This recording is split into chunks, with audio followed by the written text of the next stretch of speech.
Bien le bonjour les amis, j'espère que vous allez bien, ravi de vous retrouver aujourd'hui pour de nouvelles vidéos consacrées à la Bugatti Veyron 16.4 Super Sport aux éditions Altaïa. Et aujourd'hui, eh bien, alors on va monter les numéros, je ne sais plus lesquels, je crois 101 jusqu'à 101.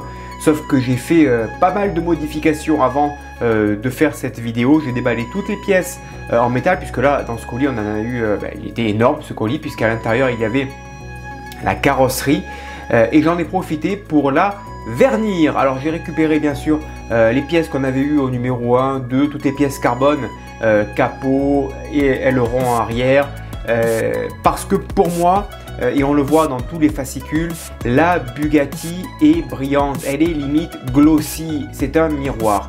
Et les pièces que nous recevons, pour moi, elles sont légèrement limite satinées, voire mates. Et c'était pas ça pour moi la Bugatti, pour moi il fallait que ça brille. Donc du coup, avec les conseils bien sûr d'amis carrossiers, d'amis maquettistes qui me suivent sur la chaîne, sur les groupes, eh bien je me suis fait aider, j'ai trouvé des vernis spéciaux pour les maquettes. Et parce qu'il y a quand même des décalcomanies dessus, donc il faut quand même n'importe quoi. Et j'ai verni intégralement les pièces. Alors on dit 2 couches, j'ai mis toute la bombe. À un moment donné, j'ai eu de la peau d'orange, j'ai remis du vernis par-dessus pour estomper la peau d'orange. Alors, ok, sortie d'usine, c'est propre, c'est nickel, il n'y a pas un défaut, mais c'est très légèrement brillant. Ou alors vous le faites vous-même, ça sera ultra brillant, mais il y aura des défauts. Moi, effectivement, j'ai quelques petites impuretés, j'ai une petite peau d'orange, mais je préfère avoir ça, mais une ultra brillance, que d'avoir quelque chose de moins brillant.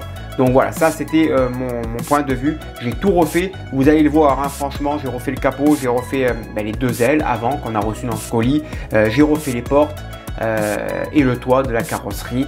Et franchement, honnêtement, ça brille et ça envoie. Et là, pour le coup, je retrouve les caractéristiques d'une vraie Bugatti Veyron. Allez, fini de parler, un petit générique et je vous montre le résultat juste après. À tout de suite.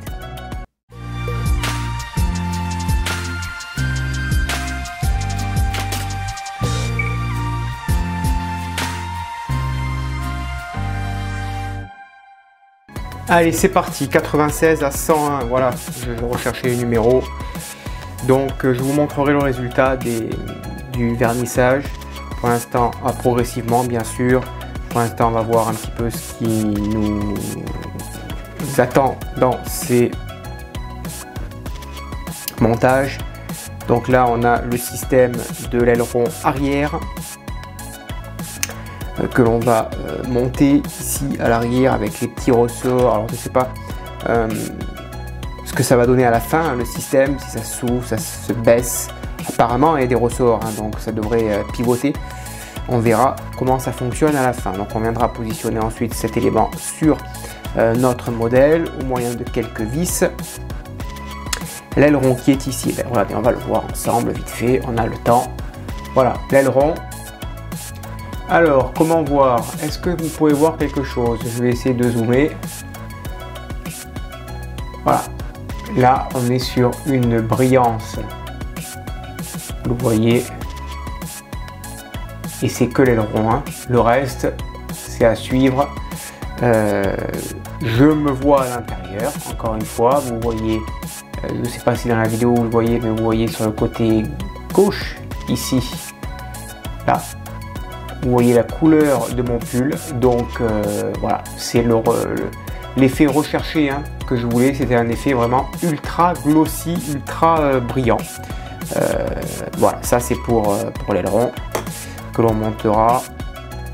Enfin, on viendra positionner les 2 petites pièces ici et on viendra bien sûr le monter sur notre modèle. Et donc en principe, il devrait monter, descendre, je pense. On essaiera on verra comment ça fonctionne ce système un peu plus tard. Le 97, pareil, j'ai c'est la carrosserie, j'ai camouflé toutes les parties arrière avant, j'ai gardé que le toit, hop là je vais dézoomer, que le toit effet carbone, puisque c'est ça que j'ai verni. Je vous le montrerai bien sûr tout à l'heure, progressivement, je vous montrerai les pièces petit à petit. Là en face de moi j'ai les portes, donc je vous montrerai les portes aussi qui sont en cours de séchage. Donc on va monter ces 2 petites pièces ici de porte. Voilà. Vidéo qui sera peut-être un peu plus longue que d'habitude parce que j'aimerais bien prendre le temps de vous montrer le résultat obtenu sur mes pièces. Là nous avons les deux pieds, alors ils disent garde-boue, je vais appeler ça les ailes, mais ok. Les deux garde-boue que j'ai aussi vernis, que l'on va monter. Alors pour l'instant je monte pas parce que le toit il faut le retourner, c'est pas encore sec à l'heure actuelle où je tourne. Donc avec la magie de la vidéo, le temps de couper et de remettre, ça sera sec. Donc on montera ça avec quelques vis. L'autre numéro c'est l'autre côté également. Et vous verrez dans ce numéro quand je vous montrerai le toit, là j'ai encore un effet encore plus miroir obtenu sur le toit.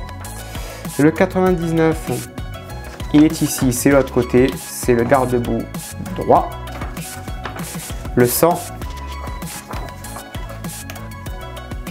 vous voyez ça brille. Ça va être le sujet de ma vidéo, la brillance.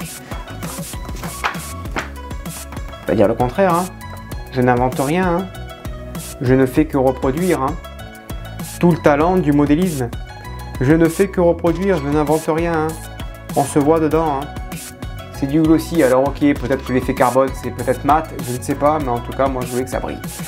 Du coup, le 100 c'est le passage de roue avant, on va monter notre bloc ici à l'avant avec quelques vis. Là on voit bien le visuel des câbles qui dépassent sur le côté droit. On viendra fixer tout ça, les deux passages ici, la carrosserie et le numéro 101 pour finir cette vidéo qui est ici avec les prises d'air latérales que j'ai aussi vernis. Voilà, on mettra les deux pièces métalliques sur les côtés qu'on montera et on montera les deux portes aussi. Les deux portes, puisqu'on enchaîne avec les portes, elles sont ici. Regardez-moi ça. Regardez-moi cette merveille. Alors là, ça fait encore plus miroir. Puisque moi perso, je me vois dans la vidéo. La vidéo n'est pas aussi qualitative pour que vous puissiez la voir. Parce que je ne filme pas, enfin j'exporte pas les vidéos en 4K pour l'instant. Mais franchement, moi je me vois sourire à l'intérieur de la carrosserie. Donc c'est génial. Voilà. Et j'ai pareil pour l'autre côté. Pour l'autre côté de la porte. Pour l'autre porte qui est ici, bien évidemment, j'ai protégé la vitre parce que je voulais pas vernir la vitre. Ça va de soi.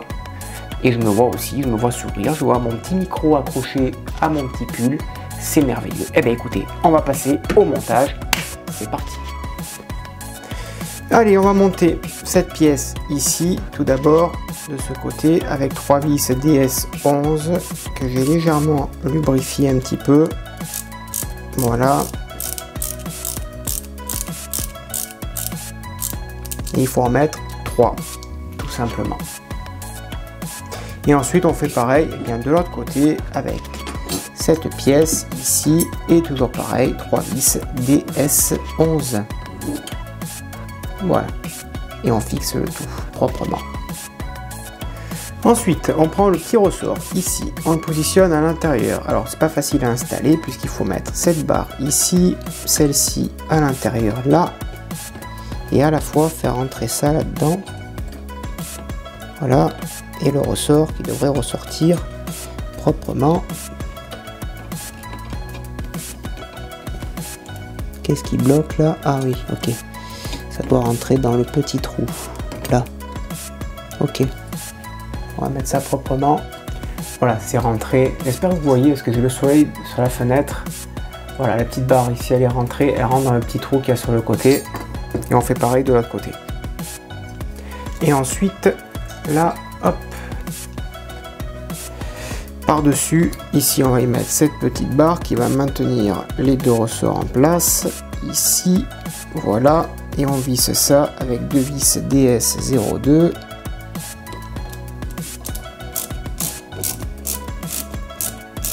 Et on fait pareil de l'autre côté. Ensuite, on reprend notre modèle, ici, qui est déjà bien lourd. On va positionner donc cette pièce ici. Donc il y a... Alors ça déjà je vais le retirer. Ça n'a pas lieu d'être là pour l'instant. Je l'avais posé avant le montage. Donc là, on a les petits picots qui viennent se mettre ici. Ça vient se mettre là. Cette barre stabilisatrice, elle vient se mettre dans le trou ici. Donc, pour l'instant, il n'y a pas de souci majeur. Voilà. Et on fait coïncider la barre stabilisatrice, voilà, dans le trou, parfaitement. Donc ensuite, si on veut bien l'installer, on se retire de la table parce que la petite barre stabilisatrice, elle sort du châssis et fait remonter les ressorts. Donc on recule et hop, elle descend à fond. Et après, on suit le fascicule pour visser intégralement le tout. Voilà, et proprement, délicatement. Ensuite, au niveau de l'aileron, il faut positionner ces petites pattes. Elles viennent se mettre donc ici. Et à l'intérieur, eh bien, il faut y mettre tout simplement une petite tige. Alors c'est tout petit. Je pense que je vais le faire hors caméra, tranquillou. Hop, une petite tige qui est ici. Là, il faut vraiment y aller délicatement. Bien faire coïncider la barre. Voilà. Et ensuite, y aller avec une pince pour écraser le système ici. Et voilà. Et là, ça bouge plus. Et on fait pareil de l'autre côté. Allez, j'ai décalé un petit peu la caméra. On va mettre les grands ressorts ici, le petit ici. Voilà, on fait rentrer tout ceci à l'intérieur proprement. Voilà. Et ensuite, on fait rentrer ça à l'intérieur. Alors, il faut que à la fois ça rentre. Voilà. Et là, on a un système parfait. Ok. Ok, très bien. Ensuite, on prend cette petite pièce ici. Elle vient se positionner par-dessus là. Alors, plutôt comme ça. Voilà. Et ensuite, on vient tout simplement la visser avec une vis PS08. Et donc, je commence à comprendre le système. Quand on appuie, alors on appuie sur la tige du bas, on baisse le rond, on la lâche, ça rentre. Quand on appuie, hop, ça le lâche, tout simplement. Le résultat est plutôt pas mal. Ouais, c'est bien fait. C'est bien fait. Et ben on n'a plus qu'à faire la même chose de l'autre côté. Et ensuite on vient mettre deux vis PS08 ici de chaque côté sur les suspensions là pour les fixer à la partie métallique. Et on fait pareil bien sûr de l'autre côté. Voilà, ici.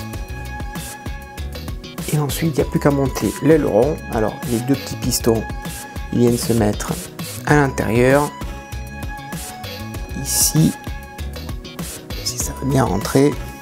Une fois l'aileron en place, il n'y a plus qu'à venir y mettre les deux petites pattes. On y fait très attention, on ne pas les perdre parce qu'on n'en a pas en rab. On les prend et on les positionne dans les petits trous prévus à cet effet. Donc voilà pour l'aileron. Alors, vous dire qu'il se ferme, ok. Par contre, dire qu'il se soulève, non. Alors, automatiquement, non. Mais bon, en tout cas, manuellement, il se ferme et il se soulève. Donc, c'est ce qu'on recherche. Le résultat est là. Et l'aileron est en place. Impeccable. Allez, on passe au numéro 97. Regardez-moi cette carrosserie. Vous voyez, on y voit la caméra à la softbox. J'ai essentiellement travaillé sur le toit, ici. Il y a énormément de couches. C'est pas parfait, je l'accorde, parce que je ne suis pas carrossier. J'ai pas de cabine de peinture. Donc il y a des petites impuretés, il y a des petites poussières qui se sont collées dessus. Il y a une petite peau d'orange quelque part, il y a une petite poulée. Mais j'ai le côté glossy que je voulais. Vous voyez la lumière à travers le toit. Voilà, donc après, alors j'ai pas fait les côtés, hein, parce qu'ici il va venir une aile, donc là aussi pareil, on va la vernir à fond hein, quand on recevra les pièces. Mais franchement, c'est ce que je voulais à fond, la caisse pour cette merveille. Donc là, ça c'est parfait. Donc ce montage, il y a deux petites pièces à monter. On prend ça, ça ici. Donc côté L et côté R. L pour le left et le R pour le droit. Donc on la prend, cette petite pièce, elle vient se mettre ici. Alors comment elle se met cette petite pièce là? Elle doit se mettre comme ça. Voilà. Donc là c'est sec, puisqu'ici j'ai pas mis de colle, j'ai rien mis du tout. On l'installe et à l'arrière on retourne, on y met une petite vis PS17.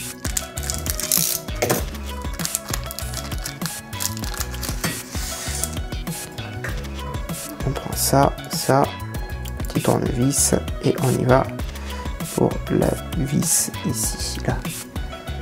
Hop, et je visse. Alors vous ne le voyez pas, je vais éteindre la caméra. Et on met l'autre petite pièce, la même de l'autre côté. Alors elle vient se mettre ici. Alors comme ça. Voilà. Et à l'intérieur, pareil, la petite vis qui va bien. Ensuite, le 98 qui va bien, c'est l'aile. Alors, je vais pas retourner la carrosserie parce que j'ai encore un petit peu le vernis un petit peu frais. Donc, je vais monter l'aile qui vient se mettre. Il y a deux petits picots ici et là. Donc, on la positionne ici. Et il y a trois petits trous avec trois petits picots. Ça vient se positionner. Voilà. Et ensuite, ça vient se fixer par en dessous avec des vis DS02. Et je vais le faire hors caméra en avançant la maquette sans la retourner. Allez, c'est parti. Voilà, les trois vis DS02 sont mises et maintenant on va mettre deux vis DS06 de chaque côté. Du coup, je me suis, je pense, inversé. Le 98 c'était ce côté, 99, enfin j'ai monté parce que, excusez-moi, hein, j'ai démonté tous les numéros pour pouvoir les vernir. Donc, bah, écoutez, je monte cette aile hors caméra et on se retrouve juste après. Voilà le résultat pour les deux ailes et le toit. Sublime. Ensuite, on va monter la partie haute du moteur. Il y a 4 ici picots. On va les installer et ici, il faudra visser tout simplement de chaque côté. On fait attention au câblage. On essaye de faire en sorte que ça s'emboîte parfaitement. Voilà, de l'autre côté, c'est pareil. Ça doit s'emboîter parfaitement aussi. Voilà. Une fois en place, on met deux vis PS10 de chaque côté. On prend la vis et on y va proprement. Et voilà ici. Et on fait pareil de l'autre côté. Et on n'oublie pas également de mettre le petit bloc en plastique sur le côté ici pour maintenir le tout bien proprement. Voilà. Ensuite, de chaque côté, on va mettre sur la carrosserie les passages de roue avant droit et gauche. Alors, je ne retourne pas la carrosserie parce que j'ai pas envie d'abîmer mon vernis, mais ça se positionne en dessous pour le passage de roue, puis on le fixe proprement. Ensuite, on va installer ces pièces-là ici, les petits détrompeurs ici et les petits picots. Pièce qui a été également vernie. Donc ça se rentre, ça fait tout le tour et ça vient se clipser tout simplement. Ensuite on le prend, on le positionne ici, là, hop, et de l'autre côté on vient le fixer tout simplement. Ensuite on monte l'autre côté et petite erreur, n'oubliez pas de rabattre les petites languettes du grillage parce que sinon en vissant elles ressortent. Et ensuite on va monter la porte gauche et droite. Alors on ouvre les charnières, c'est préférable pour bien qu'elles s'emboîtent correctement. Et ensuite, alors il faut qu'elle soit bien serrée la charnière parce que sinon ça va pas le faire. On emboîte ça correctement et on met une vis DS02 très bien serrée parce que sinon ça sera pas bon. Allez, j'installe ça et on se retrouve après. Donc l'idéal, ça m'a pris 30 secondes, hein, c'est de bien fixer la charnière et de bien fixer la vis. S'il y a du jeu, si vous voulez, pour qu'elle soit bien fixée, manuellement vous ne pouvez pas l'ouvrir la charnière, c'est très compliqué.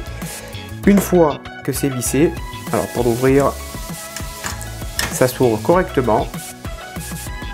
Vous voyez qu'il y a de la résistance, elle tient parfaitement et elle se referme. Vous voyez, il y a de la pression, mais il faut que ça soit serré à fond, sinon il y a du jeu. Ne laissez pas du jeu dans les charnières parce que sinon, quand elle n'est pas montée, il faut vraiment que vous n'arrivez pas à l'ouvrir. Regardez, je vous montre ici. Là, manuellement, je n'arrive pas à l'ouvrir. Je n'y arrive pas. C'est très très compliqué, très dur à l'ouvrir. Si là, vous n'arrivez pas à l'ouvrir, c'est que votre porte est bien montée. Et donc là, vous le voyez, hein, la porte s'ouvre correctement et elle se ferme, limite elle se claque. Voilà, ça c'est un montage réussi et vous faites la même chose de l'autre côté. Et voilà, les portes de montée, elles s'ouvrent parfaitement des deux côtés, elles tiennent parfaitement, il n'y a pas de jeu, rien du tout. Et elles se ferment limite à ressort, il faut les retenir et elles se clipsent correctement aussi. Ça, c'est juste exceptionnel. Et attendez, c'est pas fini, alors c'est fini pour cette longue vidéo, mais j'ai un petit cadeau, un petit extra. Je vais vous montrer ça de suite. Allez, je vous montre ça de suite avant de vous quitter. Il s'agit du capot entièrement glossy, qui est pas terrible, hein. Effectivement, il y a une petite peau d'orange, mais au moins, ben, j'ai la particularité qu'il est glossy, me fait même ressortir ici une peau d'orange sur le carbone. Ça lui donne un style, mais en tout cas pour moi c'est très classe, c'est ce que je voulais de toute façon. Et le capot viendrait se mettre par ici. Voilà le résultat, les amis. Top. Voilà les amis, le montage est maintenant terminé, merci de l'avoir suivi, j'espère que cela vous a plu, n'hésitez pas à me le dire hein, dans l'espace des commentaires ce que vous en avez pensé de mon amélioration au niveau du vernis. Franchement pour moi ça me plaît beaucoup ce résultat, c'est ce que je recherchais, hein. C'est cette brillance absolue que l'on a sur les Bugatti. Voilà, je vous donne rendez-vous très prochainement pour la suite de cette très jolie maquette aux éditions Altaïa. Vous avez le lien aussi hein, du groupe si vous voulez venir nous rejoindre. On est très nombreux à partager nos montages, nos modifications aussi. Il y a de vraies pépites au niveau du modélisme dessus sur ce groupe. Des gens qui font de vraies belles choses. Franchement, venez vite découvrir tout ceci sur le groupe Facebook de la Bugatti Veyron. Ceci étant dit, eh bien, à bientôt. Bonne journée, portez-vous bien et bien sûr que vive notre passion pour le modélisme. Ciao.